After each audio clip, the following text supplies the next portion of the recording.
பொட்டுக்கடலை இருந்தால் இந்த மாதிரி ஒரு ஸ்வீட் கண்டிப்பாக ட்ரை பண்ணி பாருங்கள். அதுக்கு ஒரு கப் அளவுக்கு பொட்டுக்கடலை அதை எடுத்து நல்லா ரோஸ்ட் பண்ணிவிட்டு அது ஒரு மிக்ஸி கப்புக்கு மாற்றிட்டு நல்லா ஆறுனதுக்கு அப்புறமா 2 ஏலக்காய் வச்சு நல்லா பவுடர் பண்ணி அடிச்சு எடுத்துகிட்டு வந்துக்கலாங்க.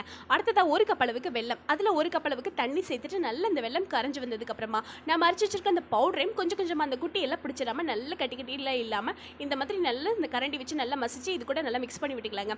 வெல்லமும் அந்த பொட்டுக்கடலை மாவும் நல்லா இது கூட மிக்ஸ் ஆகி கொஞ்சம் அந்த பொட்டுக்கடலை மாவெல்லாம் இந்த வெல்லம் கூட நல்லா கலந்து வெந்து சூப்பராக வரட்டுங்க.